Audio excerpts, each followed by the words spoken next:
My name is Brian Scribonia, and on this episode of the Common Sense Financial Podcast, effectively diversifying each vertical, then combining each of these vertical allocation portfolios together form a stable footing.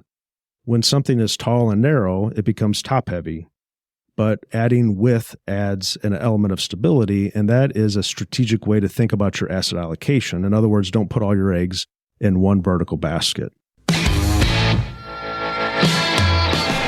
Well, hey, everybody, and thank you for listening and joining us today. We hope that this podcast can provide you with some insights to help you grow and get closer to your goals this year. But before we get started, be sure to subscribe to this podcast. That way you'll be notified about new content and you'll be able to listen to Brian tackle a variety of different topics. So you can subscribe on Apple Podcasts, Spotify, Stitcher, SoundCloud, pretty much anywhere that podcasts can be found. And all the links to subscribe, as well as past episodes, are available on the website at brianscribonia.com. So thanks again for tuning in, and let's get started. Opportunities are still there. The attempt at passing down wealth from generation to generation. Consider the outcome, not just popular opinion. And the whole teaching there is about preparedness and being ready. There's a difference between what's real and what's true. You're listening to the Common Sense Financial Podcast. I'm your host, Brian Scribonia. Thanks for tuning in, and let's get into today's topic. We are bombarded with financial advice from various corners, be it the internet, family, or friends.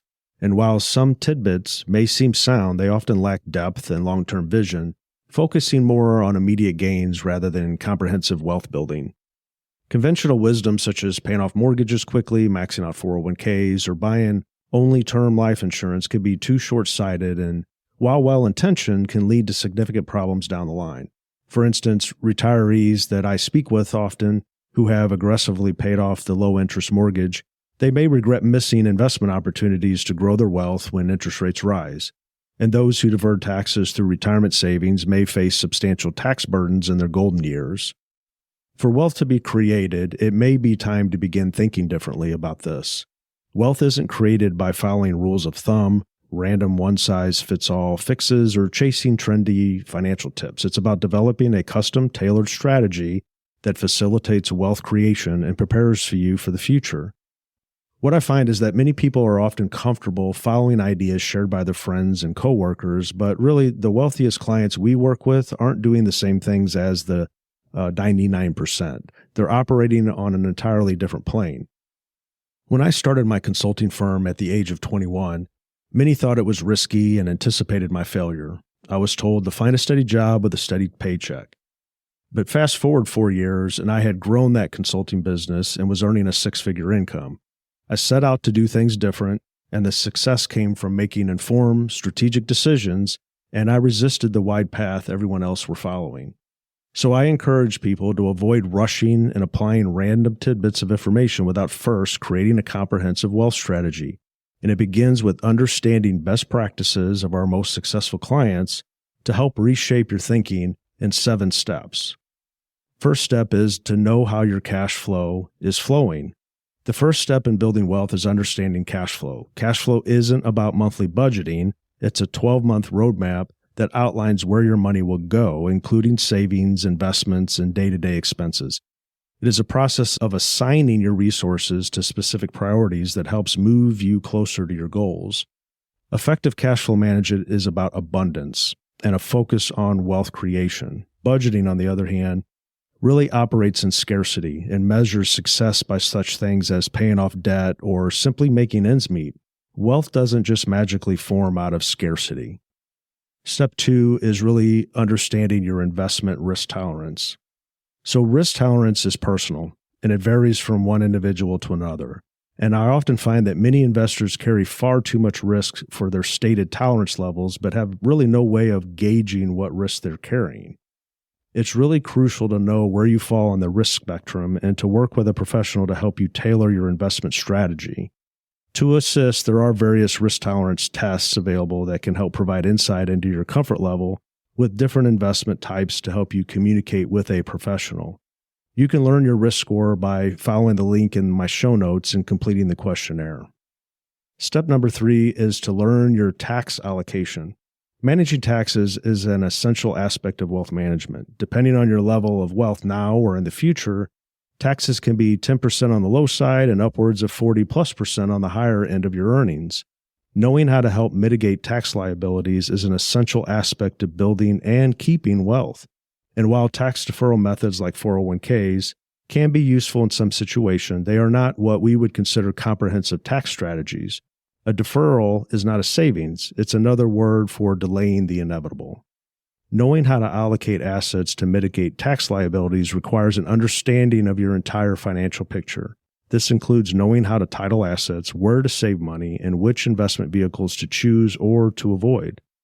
Hiring a team of professionals is essential for making the most of the opportunities available to you. A professional trio of maybe a certified public accountant, CPA, a certified private wealth advisor, CPWA, a tax attorney, these are the professionals that would be recommended. Number 4 is to understand investment verticals. The next step relates to portfolio diversification. I'm a visual person, and when I describe diversification, I often refer to the stock market as a vertical landscape.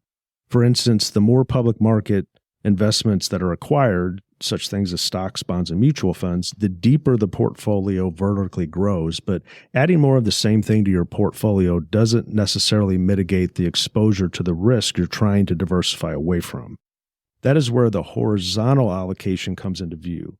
Horizontal opportunities are outside of the same vertical, such things as real estate, businesses, private equity, life insurance, annuities, and they don't share in the same risk pools that each vertical may be exposed to. Effectively diversifying each vertical, then combining each of these vertical allocation portfolios together form a stable footing. When something is tall and narrow, it becomes top-heavy. But adding width adds an element of stability, and that is a strategic way to think about your asset allocation. In other words, don't put all your eggs in one vertical basket. Step 5 is establishing multiple streams of income. You've heard me talk about this before, but relying on a single source of income like your job or a single investment is a risky proposition. The most financially secure individuals that I've seen have multiple income streams to weather economic storms and capitalize on opportunities. Businesses, royalties, passive income investments, or other consulting or freelance opportunities are all ways to create more than one stream of income. Bottom line, there's safety in numbers. Number 6 is adopt financial delegation. As your financial landscape becomes increasingly more complex, you'll discover an inverted cost to maintain things on your own. There's usually an element of cost and trust when managing financial decisions in a DIY fashion, but there comes a tipping point when the perceived savings of doing things on your own becomes an opportunity cost.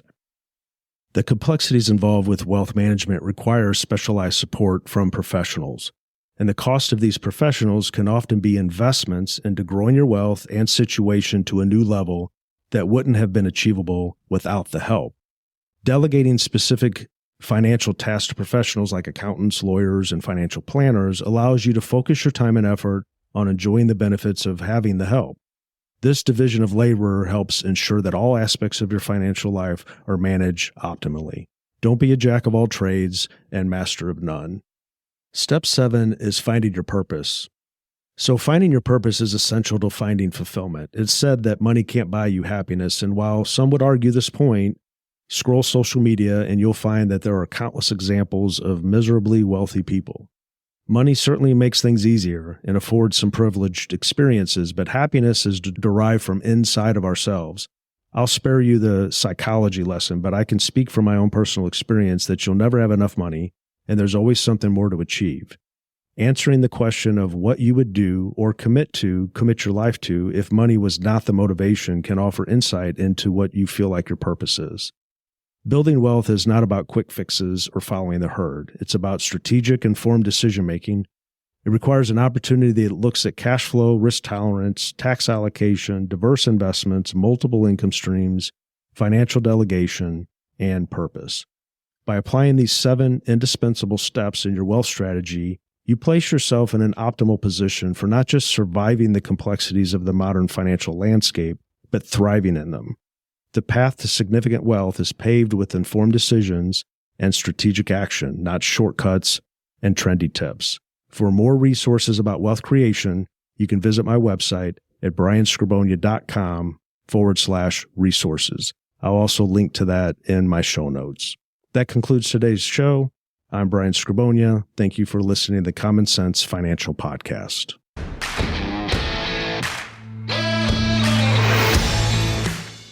Thanks for listening to today's show. If you liked what you heard, be sure to subscribe on YouTube and Spotify so that you can receive notifications when we release new episodes. I'm Brian Scribonia, and this is the Common Sense Financial Podcast. Well, thank you for listening to the Forbes Top 10 rated Common Sense Financial Podcast. Before you go, I want to encourage you to jump over to brianscribonia.com to access the full archive of blogs and podcasts. And if you want to be the first in line to get new content, you can sign up for free on the Brian Scribonia website as well.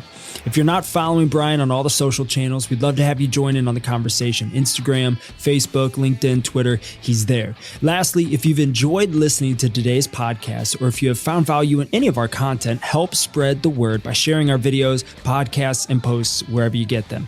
We greatly appreciate it and are glad that you took the time to join us today. Securities offered only by duly registered individuals through Madison Avenue Securities, LLC, member FINRA and SIPC.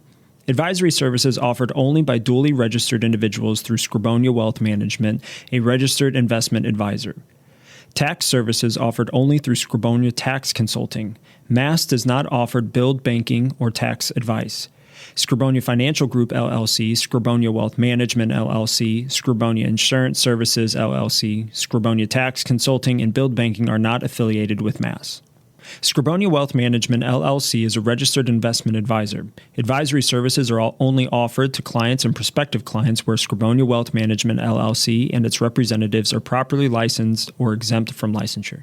Investing involves risk, including the potential loss of principal. Any references to protection, safety, or lifetime income generally refer to fixed insurance products, never securities or investments.